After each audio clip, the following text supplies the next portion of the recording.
In 1913, Yuan Shikai was riding high. He had disbanded the KMT opposition.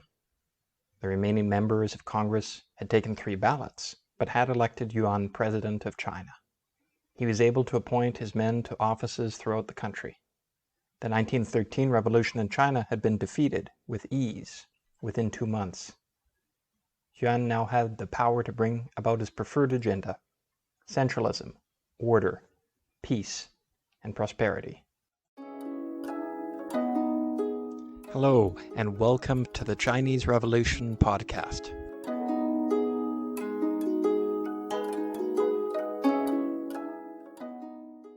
After Yuan Shikai's election as president of China by Congress in 1913, he chose to take office not at Congress in Nanjing, but in the former imperial palace. He wore a marshal's uniform and not a civilian suit or Chinese ceremonial robe. He sat on the former imperial throne to receive well-wishers. In a speech, he warned against the mob. Then he stood on the Tiananmen rostrum, the famous building where Mao Zedong later proclaimed the People's Republic of China, and where today Mao's image can be found looking down on all visitors. That is where Yuan stood and watched 20,000 soldiers march by in formation. By comparison, in 2019, on the 70th anniversary of the founding of the People's Republic, Xi Jinping reviewed 15,000 soldiers there, plus 168 aircraft and other weapons. Dissolving the KMT was not enough for Yuan. In January 1914, he dissolved Congress too. He said he needed to do so because it lacked enough members to have votes and was not effective. Of course, he was the one who had prohibited the elected members of China's then most popular political party from sitting in Congress. He promised to come up with a better legislative system, but by the time of his death in 1916, he had not done so. Yuan removed electoral politics from his Republic of China, while blaming Congress for China's ills.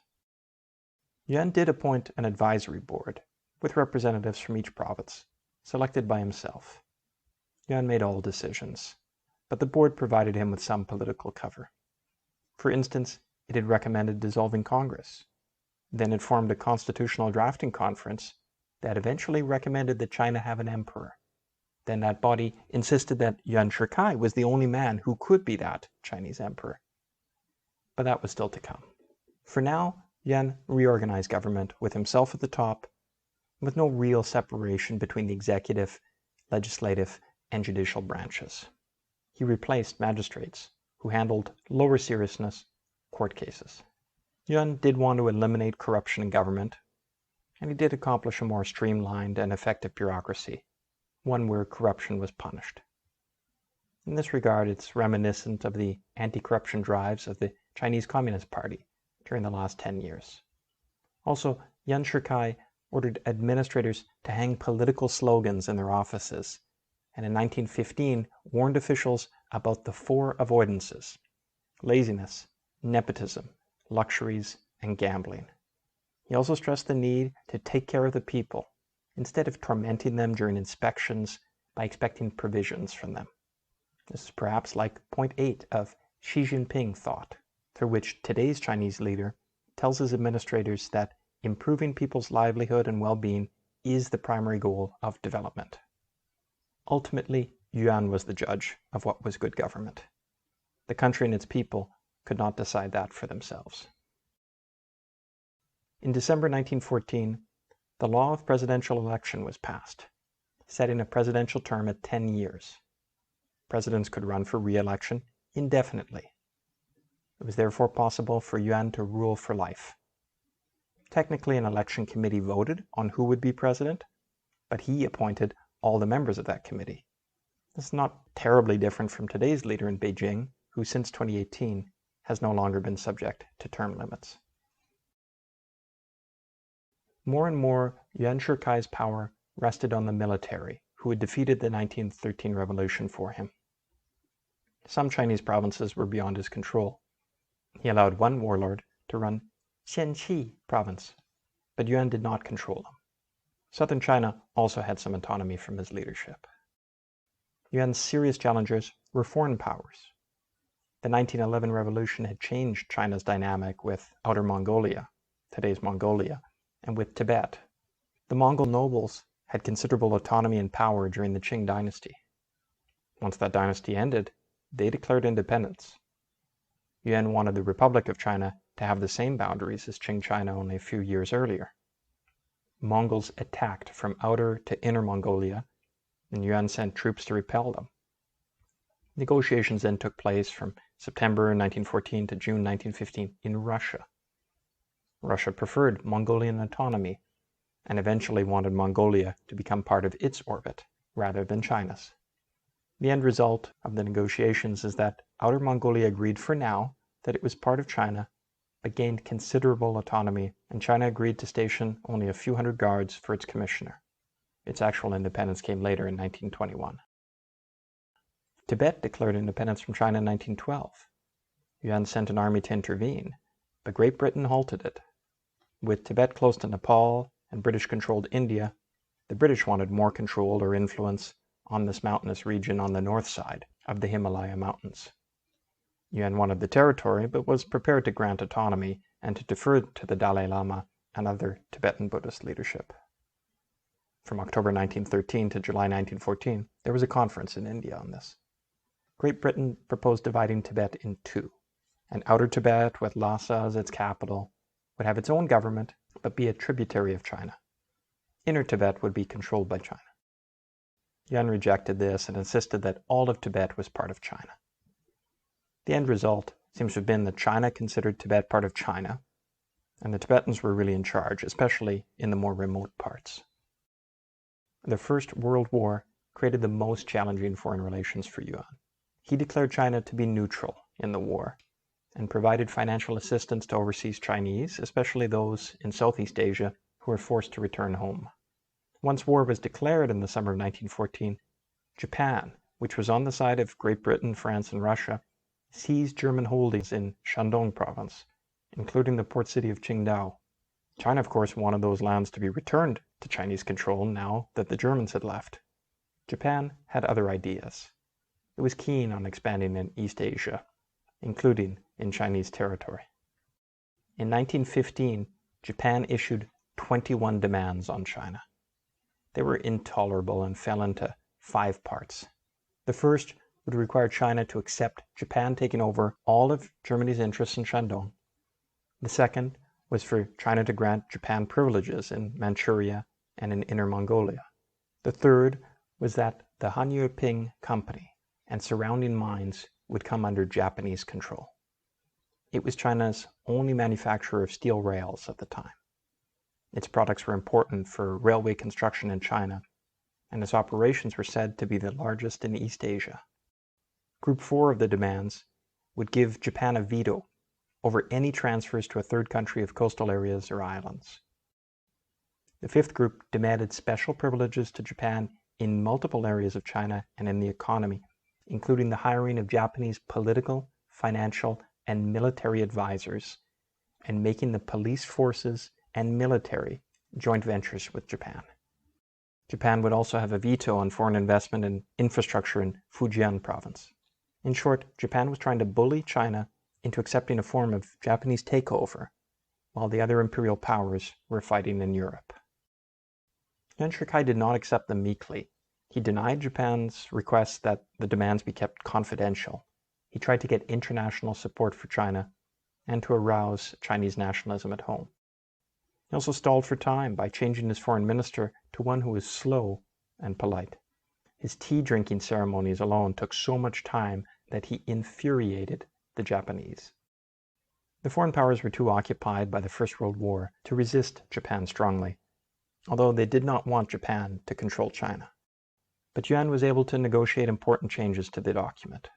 For instance, in the wording of Group 4, the language was changed from transfers to a third country to transfers to any country.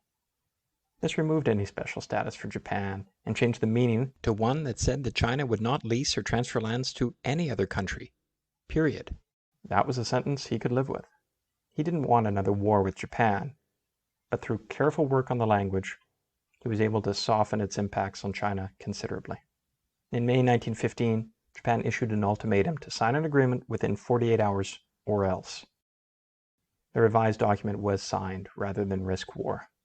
The fifth section requiring Japanese advisors was dropped, and other parts softened.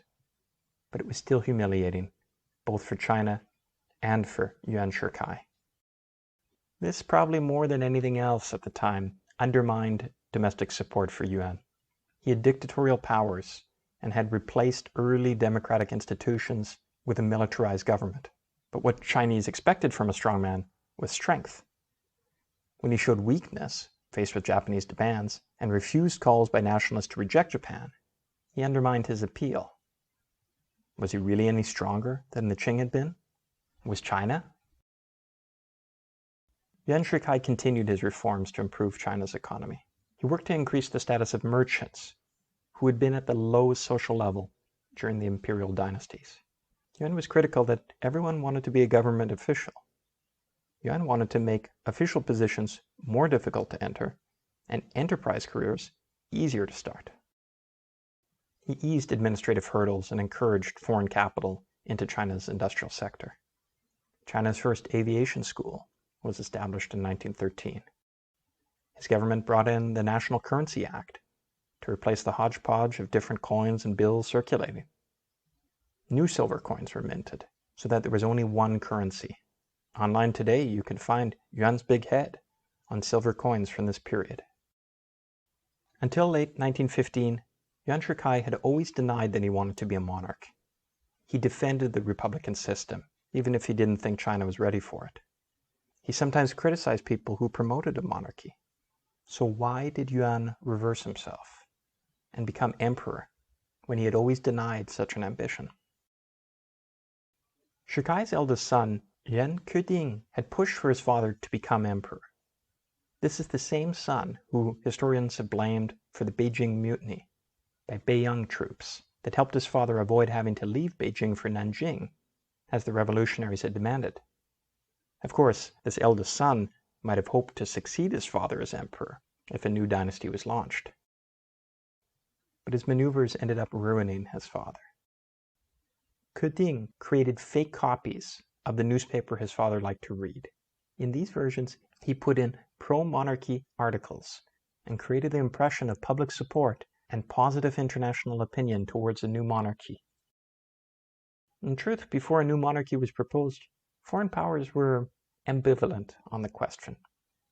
At the time, they cared more about stability and trade relations than they did on the exact form of Chinese government.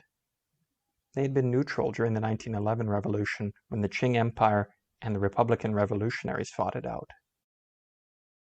Inside China, the so-called Six Gentlemen pushed for a constitutional monarchy to replace republicanism. 5 of the 6 were former revolutionaries, so there was some support in China towards moving to a constitutional monarchy. Yuan Shikai allowed their group to organize and to publish their opinions, but continued to publicly disagree with any call for monarchy. Then Yuan's Minister of Communications joined the cause, perhaps pushed by Shikai's son. Now a wellspring of petitions started bombarding the government with calls for a constitutional monarchy. This helped create the impression that a new monarchy would be popular. In October 1915, Yuan Shikai approved an order that the National Representative Assembly make the final decision on China's form of government. The election to that assembly was carefully choreographed by Yuan's team. An approved list of candidates was created. Opposition to the movement was disqualifying. Secret telegrams were sent to provincial officials who administered the election. All delegates received a large $500 travel expense allowance. I'm unable to find out exactly how much that would have bought in China at the time, but it seems like far more than their real travel expenses. So it was at least partially a payoff for supporting the monarchy. After this choreographed election, all delegates unanimously endorsed a constitutional monarchy with Yuan as emperor of the Chinese Empire. They begged him to accept immediately. He declined and asked them to find another. They then came back to him with a second request, outlining his great accomplishments and saying that he was indispensable. They said that he had built the first modern army, had suppressed the Boxer Rebellion, had brought in progressive reforms, had achieved post-revolutionary conciliation, defeated the Second Revolution, and conducted international diplomacy. They also said that since the people preferred a constitutional monarchy, Yuan's previous pledges to respect the republic were dissolved. Under this pressure, Yuan accepted in mid-December 1915. The new monarchy took the name Grand Constitutional Monarchy. It seemed like Yuan Shikai had gotten his original desire after all. He'd wanted a constitutional monarchy back in 1911 when he began negotiations with the revolutionaries. Now, after a tactical acceptance of a republic to gain power, he'd achieved the top, and now bended the republic's institutions to his will. Yuan Shikai announced that reforms would continue under his term as emperor. Education was important. The opium trade was banned. He abolished the eunuch system. He wanted to continue to lead as he had before, but with a new title. He also offered noble titles to a variety of prominent Chinese. But before the new imperial system could get established, it faced opposition. Feng Guozhang, future warlord, was a follower of Yuan. He'd come up in the Beiyang military system. When the 1911 revolution began, he was ordered by the Qing to take Wuhan, but he delayed until Yuan Shikai was brought back from retirement. He was the commander of the troops who took the north shore of the Yangtze and who torched a neighborhood. Then, on Yuan's orders, he stopped further attacks while negotiations took place. In January 1915, almost a year before Yuan became emperor, Feng traveled to see Yuan to advise him to squash the rumor that he wanted to be emperor. When Yuan did become emperor, Feng became hostile. Similarly, Tuan Qiri, another future warlord, had been an artillery commander under Yuan Shikai. His military career had started before Yuan's, and Earl Li had sent him to Germany for training before Yuan's military reforms. Tuan wanted Yuan not to become a historical villain by becoming emperor, and did not appreciate that advice, and Tuan was the only high-ranking general that Yuan did not give a noble title to. Yuan did assign Tuan a cook, but he made sure not to eat the food because he was afraid of poison. Sun Yat-sen called for a third revolution. He said Yuan had become a national thief, stealing the motherland from the whole Chinese people. Sun's followers seized parts of Shandong and Guangdong provinces. Others joined in. Liang Qichao, the former student of Kang Youwei, had advocated for constitutional monarchy during the end of the Qing Empire. He had moved on with the Republic, and now was a strong opponent of Yuan's monarchy. Liang was quick to publish a pamphlet opposing the Yuan monarchy. He wrote privately to Yuan Shikai while he was still president, urging him not to try to become a monarch. Liang's disciple, Kai E, was important in a rebellion by military commanders in southwest China. Liang traveled from North China to Hong Kong, then to Vietnam, and finally over the border back into Yunnan province to support the rebellion there. It called itself the Protect the Nation Army. Liang became part of an independent government in southwest China, and Yuan blamed him for the defeat of the monarchy project. The foreign powers also went from ambivalent to hostile once they saw the negative reaction to Yuan as emperor. They wanted stability, peace, and trade, and insurrections and civil war were not what they wanted. Officially, the European powers were neutral, but the lack of support for Yuan was telling. Before the 1913 revolution, they had given him a vital loan and negotiated with him rather than with Congress in Nanjing then. Now they offered him no support. Japan became hostile to the project and sensed a chance to attack Yuan. Yuan was not loved in Japan, since he had been its consistent opponent going back to his days as imperial commissioner in Korea. Japan now accused him of disturbing order in East Asia. That entitled them to send Japanese troops to China, they thought. Japan sent weapons and supplies to those opposing Yuan. That included Sun Yat-sen and Kai Ye in southwest China. Interestingly, it now also included Beiyang generals, like Yuan Shikai and Feng Guozhang, who I mentioned. Now, for the first time, Beiyang commanders were arming independently and in opposition to each other. It started here with opposition to Yuan's monarchy, but it would continue during the upcoming warlord period. Japan supported this conflict by army generals against the central government in Beijing. The end of the Qing and the start of the Chinese Republic had decentralizing trends as the old institutions ended and Han Chinese officials took power and were able to govern in their home provinces where they had a local power base. Yuan had been centralizing power as much as he could in Beijing, but in the Republic, much more so than during the Qing dynasty, there had been an increase in trends towards provincialism and regionalism. Now opposition to Yuan strengthened that trend. Provinces and regions declared independence. To buy support, Yuan cancelled his previous policy of separating civil and military administration. Now he allowed military governors to supervise civilian administration in the hopes they would support him. The Protect the Nation Army was organized by December 1915 once it was clear that the monarchy project was gathering steam. Kai sent a telegraph to Yuan in December 1915 urging him to punish the monarchists and setting a one-day deadline. When that demand was not met and Yuan became emperor, Yunnan province declared independence on December 25, 1915. Kai then led an army group that invaded Sichuan province, while another commander of the second army group invaded Guangxi and Hunan provinces. On January 1, 1916, they issued a proclamation alleging 20 crimes by Yuan Shikai, calling him a national thief and demanding the return of the Republic. Their forces were never large, but it was a real threat and immediately showed that there was no national consensus to end the Republic for a new constitutional monarchy. Yuan countered by stripping the rebels of titles and branding them as traitors. Yuan ordered a military expedition against Yunnan by 3 routes, which if successful would have defeated the insurrection and invasions of neighboring provinces. Kai's troops took a city in Sichuan in January, but lost it in March. Then the war became a war of tongues, with each side using newspapers, telegraph messages, and pamphlets to attack the other side. Yuan had more troops, but they were from the north and less acclimatized to the southwest region. They also suffered from poor morale, probably because the soldiers did not believe in their boss's cause. Feng Yuxiang, not the same Feng as the one who opposed Yuan, was the future Christian warlord. He secured that city in Sichuan for Yuan in March 1916 and was rewarded and praised. But then Guangxi province declared independence, creating a new setback for Yuan.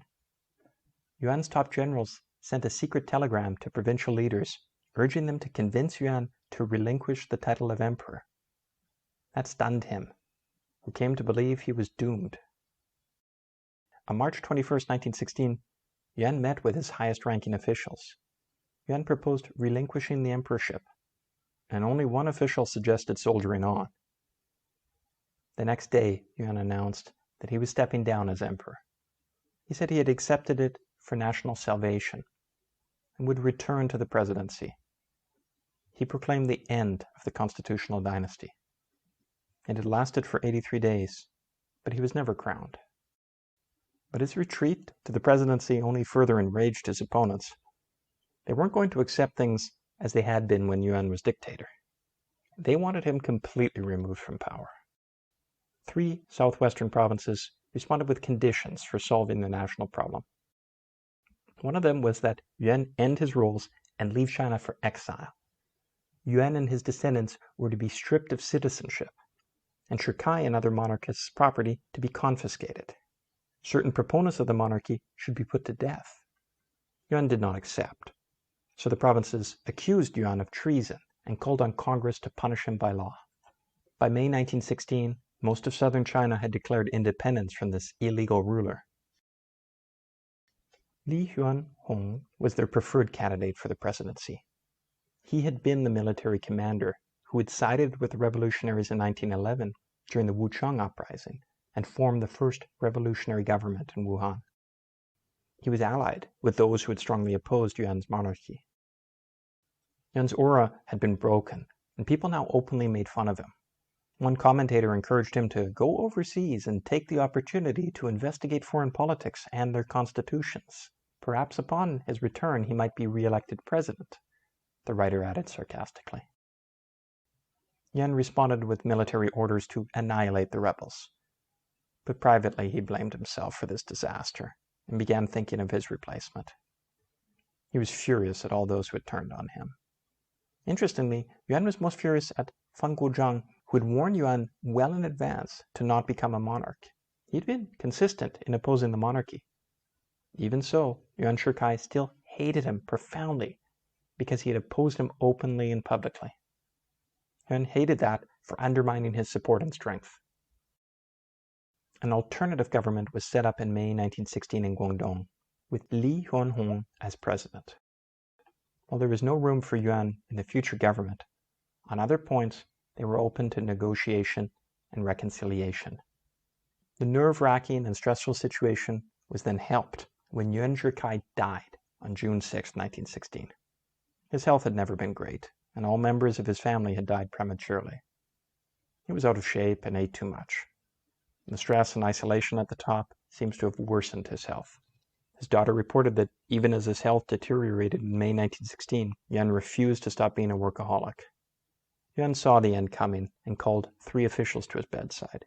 He took responsibility for the wrong decision to become emperor and blamed others for badly advising him. He said that Li Yuanhong should be the next president and ordered them to submit to him.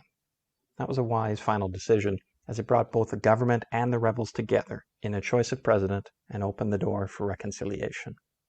Yuan Shikai then died, aged 56. Li assumed the presidency and ordered a state funeral for Yuan. It praised his role in the 1911 revolution and his industrious spirit, without mentioning his desire to be emperor. Both public and private funds then paid for an elaborate mourning ceremony at the presidential palace. The Beijing-Hankou railway line stopped public service for a day to allow the casket to be transported. A 20-acre cemetery was built for him, and the mausoleum took 2 years to build in the Ming royal style. It's elaborate and artistic and has survived to this day. Mao Zedong visited it in 1952 and declined to have it demolished. Instead, he decided it should survive as a useful negative sample to educate future generations. I've posted some pictures of it on our website. The provinces rescinded their independence and returned to the Republic of China under Li Yuanhong as president.